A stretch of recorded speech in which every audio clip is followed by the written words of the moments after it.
Attar Labs, which is a company established in 2017. So I would like to welcome and give him a big round of applause to Gökhan Desai, and may the force be with you and with him.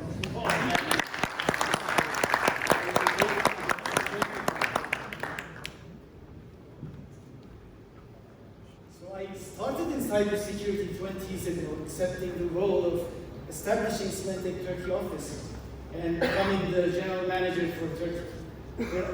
Back then, nobody knew a lot about security, maybe not even cared about it. My mom asked me, she said, "Son, are you going to be the general manager for Bodyguard? Is it dangerous?"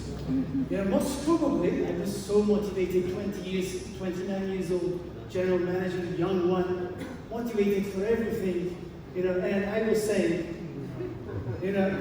I'm going to be the bodyguard, the cyber bodyguard, the cyber hero, most probably influenced of that movie a little. But in 20 years of fighting in the dark side, I saw that I couldn't be nothing more than this. My story today is containing a little fear, doubt, and uncertainty and doubt. But looking at that, I believe that technology is changing the world, making it beautiful, and solving all our big problems like hunger, like health. All those problems are going away with security, even changing the fate of countries. Look at China, 1978. They were starving. They were having their highest hunger in their history. Everybody said they can survive, and we know what is happening today. And look at the Fed Club. They are now in the $1 trillion club. People are pouring them billions of trillions of money so that they change the world with their technology. But it doesn't necessarily mean that it is so easy to be a security expert in this world, because there's the dark side. So when you look at that beautiful movie, we always have to think about when the Wolfman is going to come out. And with that, we have to stay paranoid. We can't trust no one. We can't even confident that we are secure, because we know that it is good for the kids to be confident, but it can be highly catastrophic for the security people. So we always have to be awake, and we always have to be awake, and we have to be prepared, because hackers are not sleeping. Some of them to hack us, some of them to make parties with the money they steal from us. So, World Economic Forum last week announced that it is today, the cost of cybersecurity is $4.5 trillion, and it is rising up to $6 trillion in the next 2 years. So it is bigger than any economic crisis in the world at the moment, the cost of cybercrime. It is big business, but it has to change. It has to change because of the biggest change in our history for the tech revolution. Because cybersecurity success is going to be highly critical for the success of this transformation. For the digital day after tomorrow is going to look like this or this. Because we all know that today the business is being followed, the trends for business is being followed by the technology trends, and the technology trends are followed by the attack trends. So shortly, if there is a technology, there will be an attack for that. We know it was the same the day after, it was the same day one, it will be the same in the future. It will always be the same, because we have to learn from them.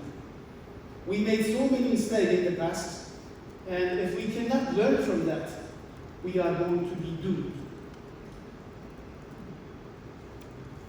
So I want to go to the beginning of my story. It is starting so that we can learn. It is starting 50 years ago. 50 years with that one word Leonard Kleinrock and his team sent from a tiny military project, ARPANET. It became the internet of today. But it was only 2 years to go to the dark side. 1971, the first virus was written, Creeper. And this was its business card. It was built by Bob Thomas. It was unstealthy, but it has opened the door for the bad guys. They learned a lot from that. Until 2000, things were kind of going calm. But with the new millennium, it was not only a celebration for us, it was also a celebration for the hackers, for the bad guys. The reason was very clear. Only in 5 years, the internet usage has gone from 16 million to 361 million. So that was the big boom. They opened the stage with beautiful Anna Kournikova virus. Do you remember that? So, over 10 million people, mostly men, they raced with each other to open the so-called naked pictures of Anna. They were highly frustrated. And trust me, I had seen people, even though they were warned of the virus, opening it and saying it, man, if it is not. And the year after, it was love letter over there. 45 million people opened it, and it took its place in the Guinness Book of World Records with the most spreading virus in the world. I could never understand who can open a love letter, such an anti-romantic, unromantic, formal letter. Kindly check the attached love letter coming from me. 45 million people, most probably hungry to love. They made that. So, in 2001, there were 2,000 viruses. We were racing up to today with 860 million viruses is showing up every year in our life. 2005, we're continuing with the history. We were getting shocked with the identity tests of coming up to 100 million. AOL, TJ Maxx, T-Mobile, Deutsche Telekom. We didn't know that we would get used to it because Yahoo would come up with an unbreakable record of 3 billion. 2007, something good happened. A man promised to put our life in our pockets, and he made it happen. Rest in peace, Steve. But most probably, he didn't know, either us or him. We didn't know that the most foolish tech prediction in the world coming from Ken Olsen, there is no reason anyone would want a computer in their home, would come true. Of course, in another way, because everybody wanted it everywhere, and we wouldn't know that there would be 5 billion of these computers everywhere. And we didn't know that this stupid picture, photo is gonna change not only the photography, but all the world. And the most stupid habits that we have is gonna be even more stupid. And as the security people, we didn't know that that little device was opening the Pandora's box, because we have lost the borders of our enterprises. We have lost the control. 2009, something big again happened. Bitcoin. Bitcoin was changing our world. Banks were highly concerned because they were saying, is the prophecy of Bill Gates gonna come true?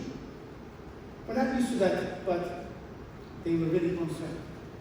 And looking at the governments, looking at the central banks, they were really concerned of losing the control of money, the power, the monetary system. And man on the street, like myself, we were annoyed. I would say, shit man, I should have bought it when it was $400. Anyone like that? And I guess you haven't bought it with $20,000, right? All the hackers were happy.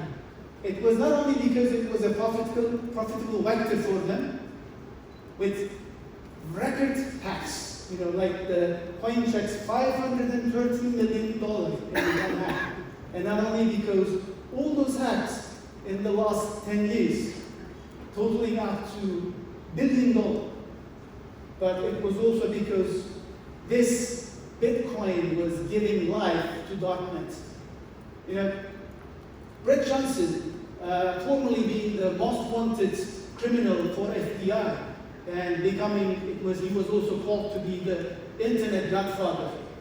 He was our guest in SHIELD conference, and he would say today's hackers are really very lucky, because the biggest problem is not the hacking, it is just cashing out and laundering the money, and with Bitcoin it is very easy to make that happen. You know it from the Swiss tax, right? It is not about the hack. It is making the money untraceable, and that is going to happen very soon. So 2010, again, something bad happened. We met with the most sophisticated malicious code in the world ever. Stuxnet was a joint effort project of Israel and US attacking the centrifuge center of Iran. The problem was this: they made a mistake with the code, and the code got in the wild. It was in the hands of the hackers.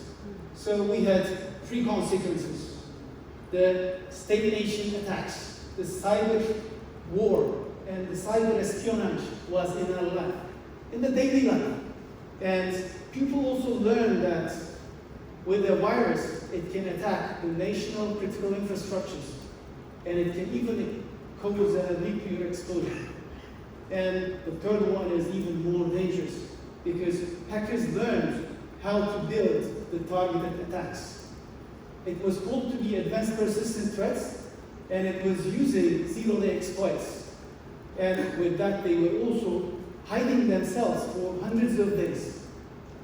So we should have learned from that, because the bomb has exploded in the maker's hand, but we didn't learn. Just only a couple of years later, 2 years later, NSA was hacked with shadow brokers. Shadow brokers was said to be related to Russian intelligence. So with that, all the hacking tools of NSA was in the wild, in the hands of the hackers. And Eternal Blue, which was discovered by NSA as a zero-day vulnerability, was used in the most dangerous ransomware ever in WannaCry. So Jaya Balu, awarded to be one of the most successful CISOs in the world, she said in the SHIELD conference, when it comes to cyber war games, the only winning move is not to play at all. I totally agree, but we didn't make it happen, unfortunately. 2013, we were only talking about digital transformation, because these four friends are changing the world: cloud, mobile, social, analytics. They were there. And in our lives, we only had the hundreds of millions of likes and hundreds of millions of love marks. So the Y generation was asking us to be online anywhere, anytime. We gave it to them. So they said we love our devices, they wanted to take it everywhere, take them everywhere, and they even wanted to bring them to work, and we made it happen. But it was not the best time for the security people, because the number of good applications were less than the bad applications, the malicious applications, especially in Android. So social media was the haven of hackers. They were stealing, profiling, doing everything in social media. The Y generation, the millennials, were criticized of being not security conscious. They were trying to get away from security. But they were so used to being criticized, most probably because we were having the deepest generation gap in our history with X generation and Y generation. Any Y generation in the room? Good, I can say anything about it. Okay, I'll be careful. But you know what I believe? We are kind of angry as the X generation. We are kind of angry and a little jealous with the Y generation. It is not only because we are the starters of digital transformation and digital life, but we are said to be the digital immigrants, but them to be the digital natives, because they are born like that. Not only because they have become the youngest billionaires and making those fancy parties in Silicon Valley, but this was really painful. The Y generation not having the pain of getting online. Do you remember this?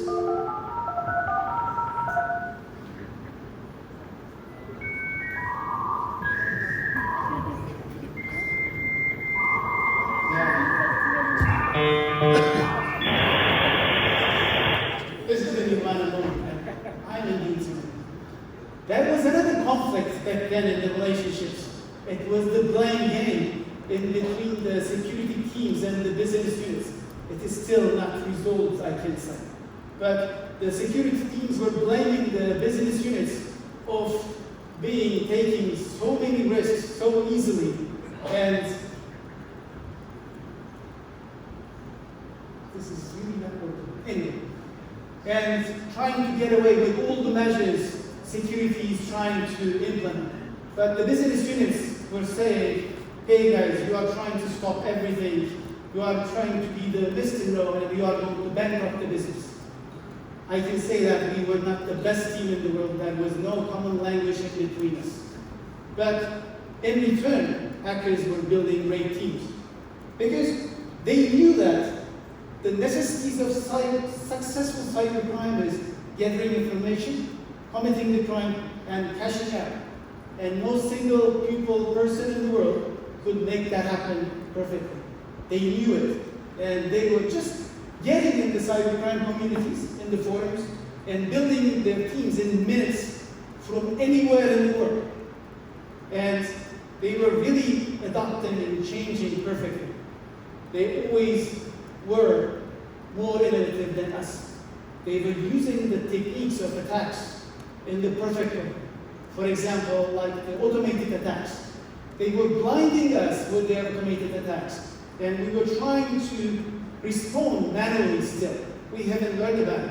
And we were making the false detections, and it was causing the stop of the work of the business.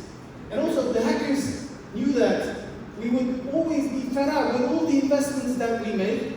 We would stop, and we would always be the hole for them to get in.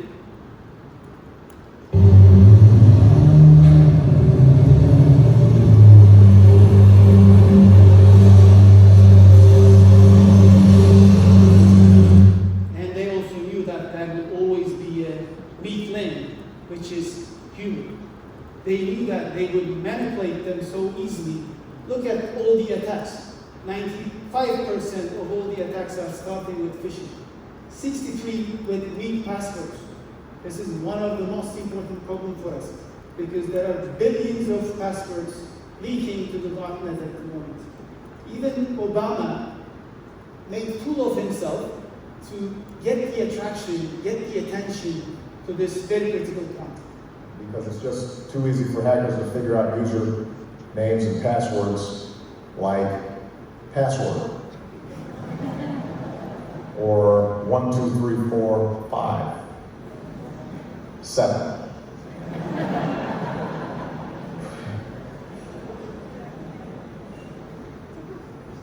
Those are some of my previous passwords. I've changed them since then. But some of them were natural stupid, proving Einstein's words about human stupidity. What is one of your online passwords currently? It is my dog's name and the year I graduated from high school. Oh, what kind of dog do you have? I have a 12 John. And what's his name? Jameson. Jameson. And where did you go to school? I went to school back in Greensburg, Pennsylvania. What school? Hempfield Area Senior High School. Oh, when did you graduate? In 2009. Oh, great. This is what we are having every day. With the first wave of digital transformation, we were, as the security people, we were hit badly. Because with the mobile and cloud, we lost the borders of our businesses.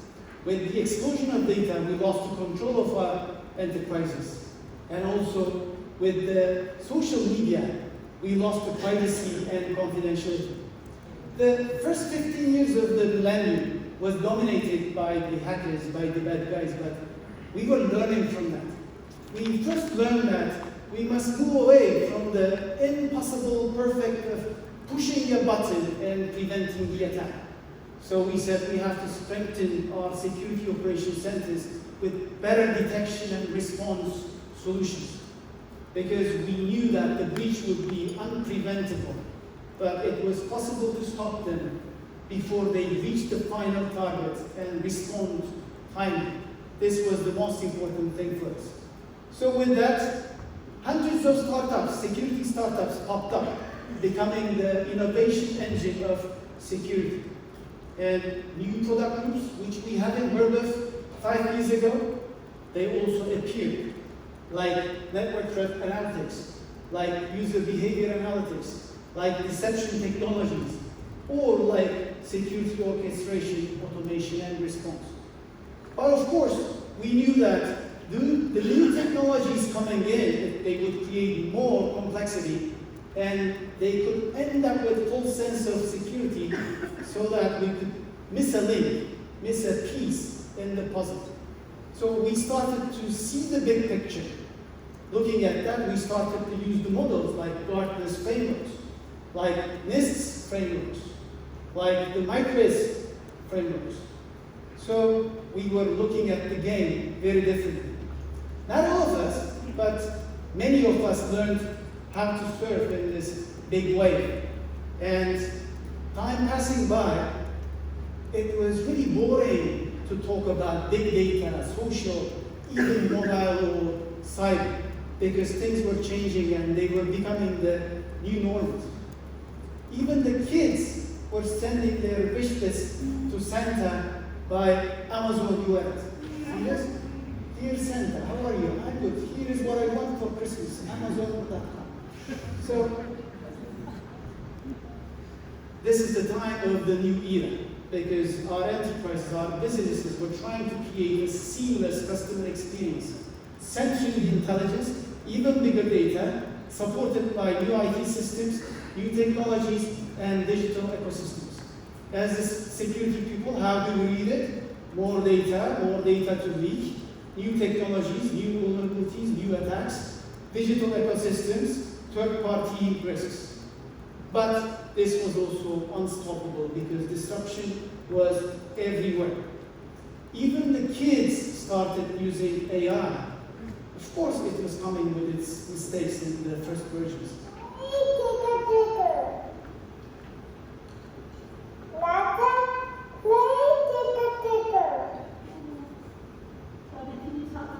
You want to hear a station for porn detective, porno region, hot chick amateur girl, No!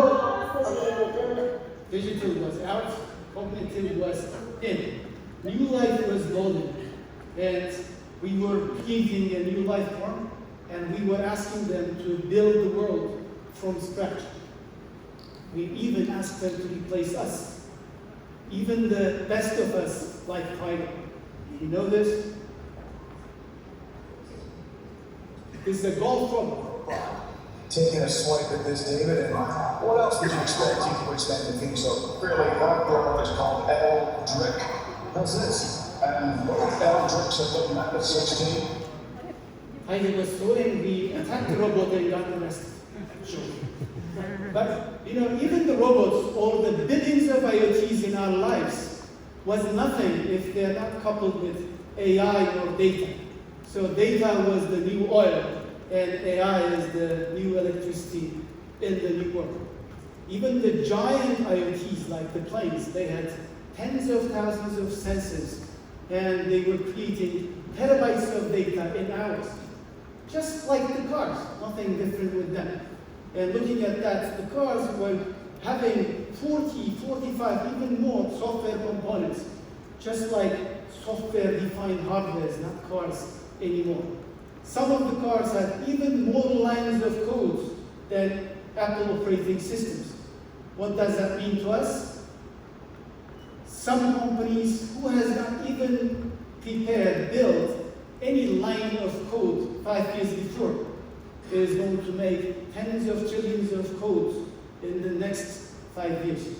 New vulnerabilities, new bugs, new attacks. But the problem at the moment is it is our lives at stake, not only our enterprises. It started with Cherokee, with Valasek and Miller. They hacked Cherokee. Tesla was hacked. After that, Chris Roberts hacked the plane. He hacked the trains. He hacked the ships. He hacked even the Mesa station. Chris Roberts, talking in SHIELD conference, he said, I tried to get the attention of the airplane companies first, after 4 years of work, and then the airline companies, and then even FBI, nobody cared. So I got in the plane, I hacked the plane. The only mistake I made, I tweeted that in the plane itself, but FBI was waiting for me in the air. So what he also said was, it is the most important for the hackers to have the data and more data. And the bad guys started to use that data coupled with AI in the attacks very soon after that, unfortunately.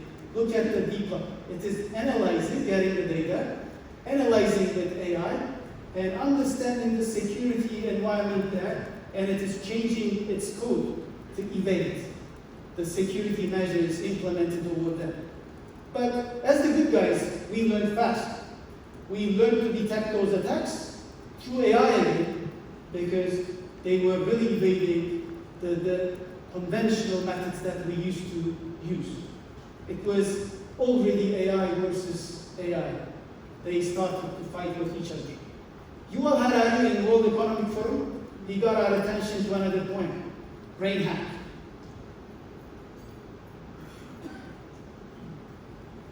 Actually, we are gaining the ability to hack human beings.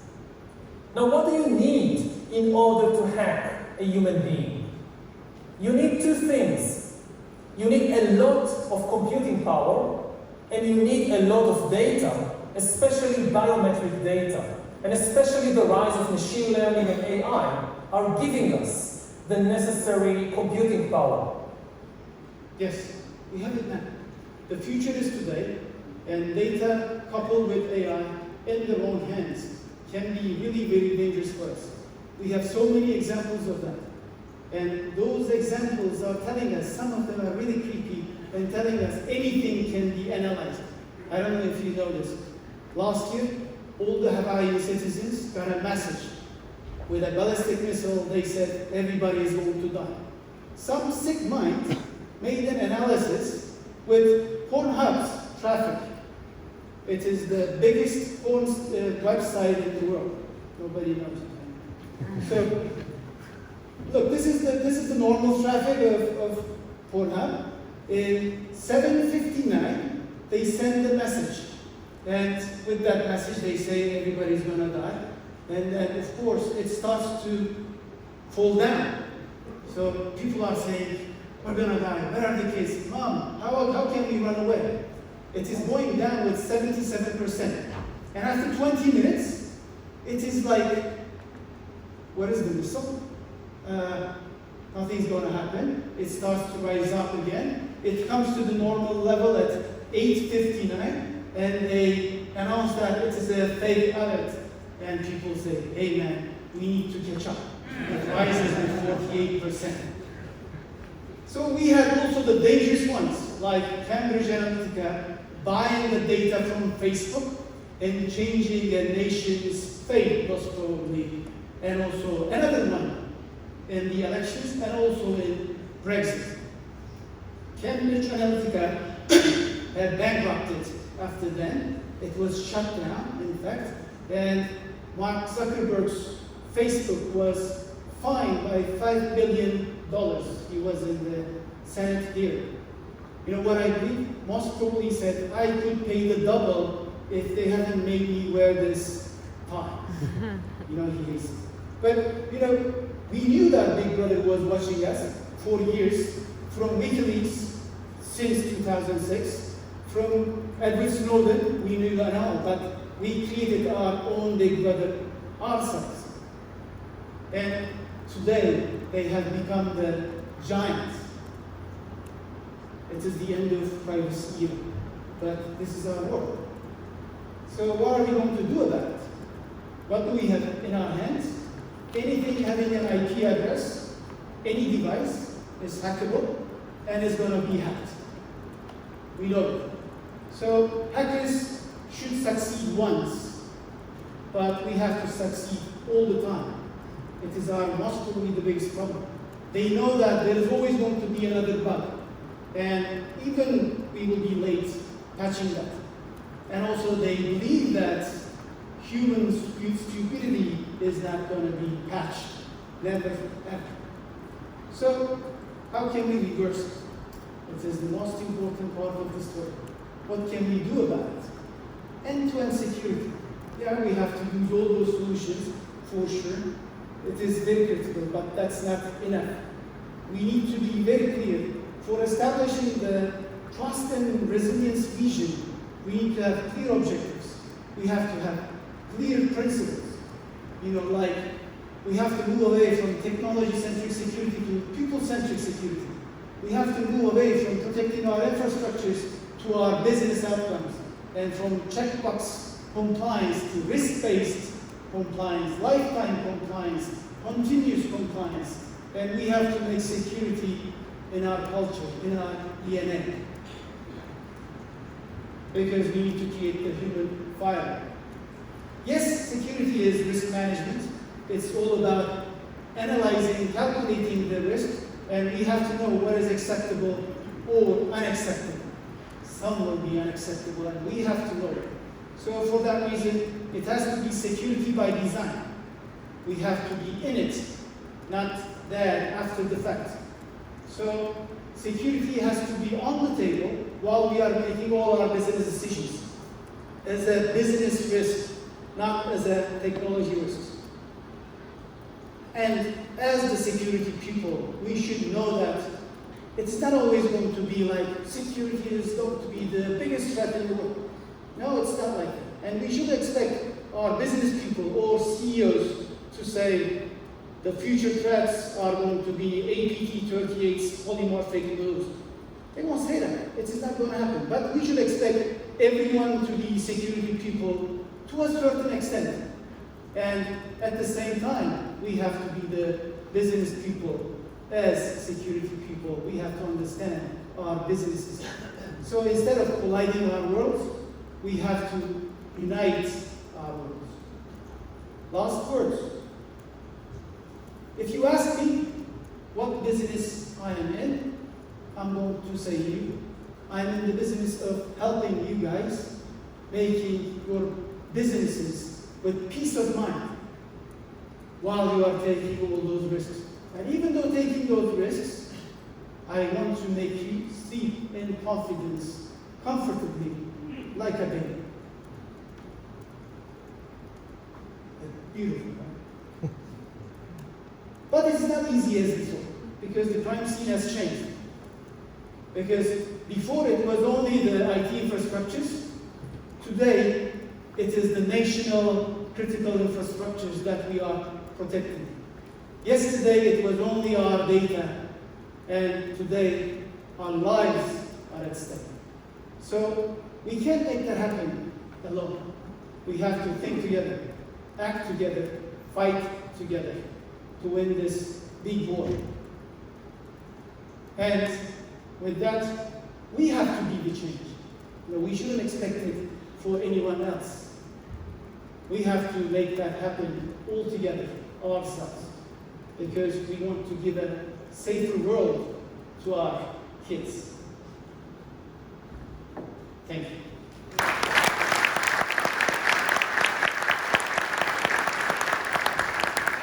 Good, thank you very, very much. One more round of applause. I think that was outstanding. Okay. Outstanding. Thank you.